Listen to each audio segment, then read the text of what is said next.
Hello friends, ये reminder का question है. What is the reminder when 127 to the power 97 plus 97 to the power 97 is divided by 32.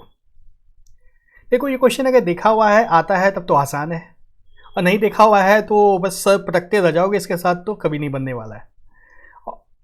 Tier 2 में आया हुआ है 2019 में. देखो, हमें इन दोनों टर्म्स का जो सम होगा उसको 32 से डिवाइड करना है. तो अगर दोनों को अलग अलग 32 से भी डिवाइड कर सकते हम लोग तो कोई दिक्कत तो नहीं होगी. ऐसा ही होता है हमेशा, है ना. अगर ऐसा दिया है हमें 127 का पावर 97 प्लस 97 का पावर 97 डिवाइड बाई 32, इसको हम लोग ब्रेक कर देते हैं. 127 का पावर 97 डिवाइड बाई 32 प्लस 97 का पावर 97 डिवाइड बाई 32. रिमाइंडर निकालना हो या नहीं निकालना हो, ये तो डिवाइड ब्रेकअप तो इस तरह से कर सकते हैं हम लोग. चलो, एक पार्ट तो क्लियर हुआ, इसको ऐसे ब्रेक कर सकते हैं हम लोग. अब दूसरी बात पे आते हैं. दूसरी बात यह है इसमें कि इसको डिवाइड करने के बाद हमारा जो रिमाइंडर आएगा, मान लो इससे डिवाइड करने के बाद रिमाइंडर ए आता है और इसको डिवाइड करने के बाद रिमाइंडर बी आता है. तो ए प्लस बी यदि 32 से कम हुआ तब तो यही रिमाइंडर होगा, है ना. और अगर ए प्लस बी ग्रेटर देन या फिर इक्वल टू 32 हो गया तो इसको 32 से डिवाइड करके उसका रिमाइंडर हम लोग निकाल देंगे. बात समझ में आ रही है. जैसे फॉर एग्जाम्पल, मान लो ये इतना पावर वार नहीं है, एकदम सीधा सीधा ले लो. अगर पहला नंबर 31 है और दूसरा नंबर 1 है ना, दोनों को 32 से डिवाइड करना है और रिमाइंडर निकालना है. तो पहली बार 31 रिमाइंडर आएगा प्लस इधर 1 रिमाइंडर आएगा, तो हमारा रिमाइंडर 32 आ गया ना. 32 रिमाइंडर हो नहीं सकता है, रिमाइंडर हमेशा 32 से कम होना है, तो 32 इसमें माइनस कर देंगे या इसको 32 से फिर से डिवाइड करके रिमाइंडर हम लोग निकाल देंगे. ठीक है. यदि 32 से कम आता, मान लो पहला 1/32 था और दूसरा टर्म भी 1/32 था, अगर इस तरह का रहता तो हमारा 2 आ जाता रिमाइंडर और यही रिमाइंडर रह जाता, है ना. अगर दोनों का सम अगर दोनों को ऐड करके करते 2/32 करते तो भी रिमाइंडर 2 आता, और अगर अलग अलग करते तो भी रिमाइंडर 2 आता. बात समझ में आ रही है. अगर पहले से हमें रिमाइंडर ए मिलता है और दूसरे से रिमाइंडर बी मिलता है, तो अगर a प्लस बी 32 से कम है तब तो a प्लस बी ही रिमाइंडर आएगा दोनों का. और यदि a प्लस बी 32 या उससे ज़्यादा हो जाए, बिल्कुल हो सकता है, पहला टर्म ऐसा भी हो सकता है कि 31 रिमाइंडर दे, दूसरा टर्म भी अप टू 31 दे सकता है रिमाइंडर 31, है ना. तो 62 तक आ सकता है रिमाइंडर इन दोनों का अगर अलग अलग डिवाइड करते तो. लेकिन हमें रिमाइंडर चाहिए 32 से कम, तो इसको फिर से 32 से डिवाइड करके रिमाइंडर निकाल देंगे, वहीं आ जाएगा हमारा आंसर. यहां तक बात समझ में आ रही है. ज्यादा कॉम्प्लेक्स चीजें तो नहीं हो गई. अगर यहां तक समझ में आ रही है तब यह हमारा क्वेश्चन है. 127 के पावर 97 को डिवाइड करना है और 97 के पावर 97 को डिवाइड करना है 32 से. तो हम लोग पहले इस टर्म को लेते हैं, थोड़ा सा सिंपल है ये. हमें 97 के पावर 97 को डिवाइड करना है, तो पहले हम लोग 32 को डिवाइड करते हैं, बाद में पावर लेते हैं इसका. 32 को जब 97 से डिवाइड किया तो रिमाइंडर क्या आएगा 1. 32 इंटू 3 इज इक्वल टू 96 होता है. तो 97 को जब डिवाइड करेंगे तो रिमाइंडर 1 आएगा. ठीक है. तो अब हमें क्या करना है, 97 के स्क्वायर को मान लो 32 से डिवाइड किया, है ना. 97 के स्क्वायर को अगर 32 से डिवाइड किया तो हमें क्या करना है, 97 इंटू 97 32 से डिवाइड करना है पूरे को, मतलब दोनों को, है ना. इसको भी 32 से डिवाइड करना है हमें और इसको भी 32 से डिवाइड करना है हमें. क्योंकि अगर सिर्फ इसको डिवाइड कर दिया, चलो मान लो पहले एक ही को कहते, अगर इसको डिवाइड किया और रिमाइंडर निकाल दिया तो हमें क्या आया 1 इंटू 97 आ गया, फिर हमारा यह रिमाइंडर आ गया.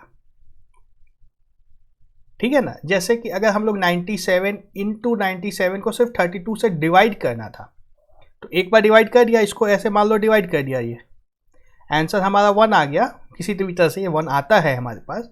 फिर उसको 97 से मल्टीप्लाई किया, तो क्या हुआ, हमारा 32 से ज़्यादा हो गया है आंसर। अब रिमाइंडर चाहिए तो फिर से 32 से रिमाइंडर हम लोग ले लेते हैं, यही करना है ना। तो 97 को एक बार 32 से रिमाइंडर ले लिया, फिर इंटू 97 से मल्टीप्लाई किया और फिर से 32 से रिमाइंडर ले लिया। ठीक है, अब बाई चांस अगर ऐसा हो जाए कि ये 32 से बढ़ गया तो फिर से 32 से रिमाइंडर ले लेंगे। ठीक है, अगर क्यूब की बात करें हम लोग, देखो अब स्क्वायर को छोड़ो, 97 के क्यूब की अगर बात करें तो क्या है, 97 का क्यूब, इसको 32 से डिवाइड करना है।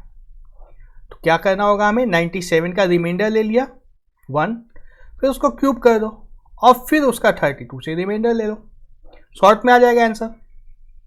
अगर लंबे प्रोसेस से जाना है तो हम लोग क्या करेंगे, 97 का रिमाइंडर लेंगे 32 से, आंसर 1 आएगा, फिर उसको 97 से मल्टीप्लाई करेंगे, जो कि 32 से ज़्यादा हो गया, फिर 32 से रिमाइंडर लेना होगा, फिर से हमारा आंसर 1 आएगा, फिर ये 1 जो आएगा इसको 97 से मल्टीप्लाई करना होगा और फिर 32 से रिमाइंडर लेंगे, फिर हमारा आंसर 1 आएगा। तो ये इतना लंबा काम जो किया है, इसको शॉर्ट में करने के लिए 97 का हम लोग सीधा रिमाइंडर लेते हैं, उसका जो भी पावर लेना है वो कर दिया और फिर उसका 32 से रिमाइंडर ले लिया, आंसर 1 है। अब चूंकि 1 है तो 1 ही रहेगा हमेशा। अगर कोई दूसरा नंबर होता, 1 से बड़ा होता, तो आंसर चेंज होते चला जाता है ना। तो ये बहुत आसान है क्वेश्चन, इसीलिए तो बहुत ही आराम से अब दिख रहा है। 97 का पावर 97 को अगर हमें डिवाइड करना है, 97 के पावर 97 को हमें डिवाइड करना है किससे, 32 से, क्या आएगा रिमाइंडर, 1 का पावर 97 और फिर इसका पावर रिमाइंडर ले लेंगे 32 से, तो हमारा आंसर क्या आ जाएगा, 1। समझ में आया कैसे आया 1? हमारा सेकंड टर्म जो है इसका रिमाइंडर आ जाता है 1। क्लियर हो रही है बात? हमने 97 का रिमाइंडर लिया 32 से, जो आ गया 1। अब ये जो रिमाइंडर है इसका पावर कर देंगे हम लोग, 97 का पावर नहीं करेंगे हम लोग, सिर्फ रिमाइंडर का पावर कर देंगे, काम बन जाएगा। कैसे बनेगा मैं समझा दिया यहाँ पे। देखो 97 को 32, 97 क्यूब का अगर रिमाइंडर निकालना है, देखो इस स्टेप को एकदम दिमाग में सेट कर लो, आसान है, बहुत आसान है, समझ में आते रहेगा क्यों हो रहा है ऐसा, तो कभी नहीं भूलोगे, कभी गलती नहीं होगी। 97 क्यूब को 32 से डिवाइड करके हमें रिमाइंडर निकालना है, यह काम है हमारे पास। तो 97 को हमने 32 से डिवाइड किया, रिमाइंडर 1 आ गया, ठीक है ना। फिर हमने 97 से उसको मल्टीप्लाई किया, तो ये जो नंबर आएगा 97 ही आएगा यहाँ पे, उसको फिर 32 से रिमाइंडर लेंगे, क्योंकि हमें 32 से नीचे ही रखना है नंबर को, और फिर जो तीसरा आएगा इसको भी 32 से रिमाइंडर लेंगे। तो तीनों बार हमने 32 से रिमाइंडर लिया, आंसर हमारा 1 ही रहा हर बार। तो मतलब क्या है, हम लोग क्लियर कर चुके हैं, समझ गए हैं कि रिमाइंडर जो है इसका पावर बढ़ते जाएगा, जितना हम लोग यहाँ पे पावर बढ़ाएंगे रिमाइंडर का उसी अनुपात में पावर बढ़ाते जाना है। तो बहुत ही आराम से पावर 97 लेना है, तो 1 का पावर 97 1 ही होगा, कोई सोचने वाली बात नहीं है इसमें। ठीक है, अब हम लोग दूसरे नंबर पे आते हैं। इसका रिमाइंडर तो 1 होगा, जो हमने कैलकुलेट कर दिया, यहाँ पे लिख भी दिया। अब ये 127 जो है ये थोड़ा सा कॉम्प्लिकेटेड है।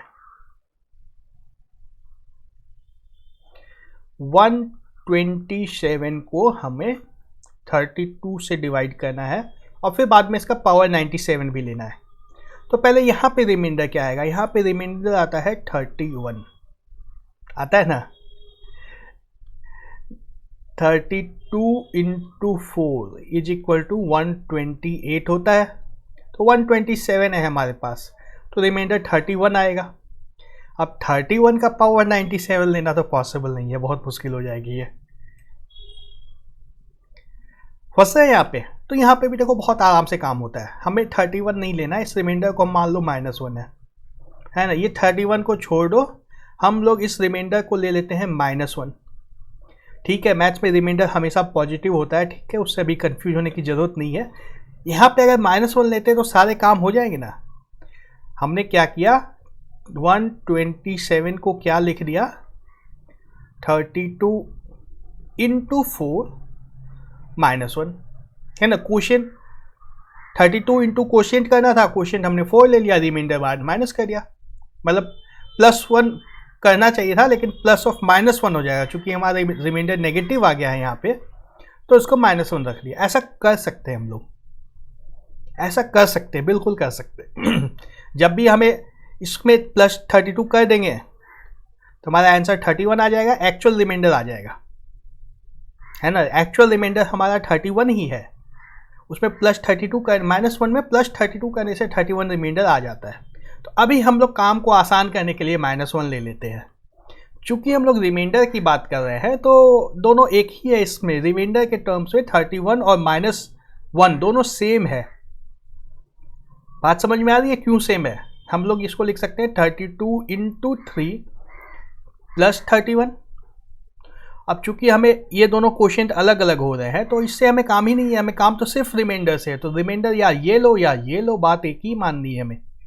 तो हम लोग -1 को लेके चलेंगे ना, हम लोग को पावर निकालने में आसानी हो जाएगी। 31 को भूल जाओ, हम लोग -1 को रिमाइंडर अगर लेते हैं तो 127 के पावर 97 का जब 32 से हम लोग रिमाइंडर निकालेंगे तो क्या आ जाएगा, -1 का पावर 97 का रिमाइंडर लेना होगा 32 से, जो कि बहुत ही आराम से हमें मिल जाएगा, -1 आ जाएगा ना। तो हमें क्या मिल गया, पहला टर्म का रिमाइंडर -1, दूसरे टर्म का रिमाइंडर +1, दोनों को कैलकुलेट करेंगे, आंसर हमारा आ गया 0, ऑप्शन सी। मुश्किल था? नहीं था। अब 31 को लेके कंफ्यूज मत होना यहाँ पे, ये 31 को अगर लेके चलोगे तो कैलकुलेशन सिर्फ लंबा होगा, आना तो वही चीज़ है।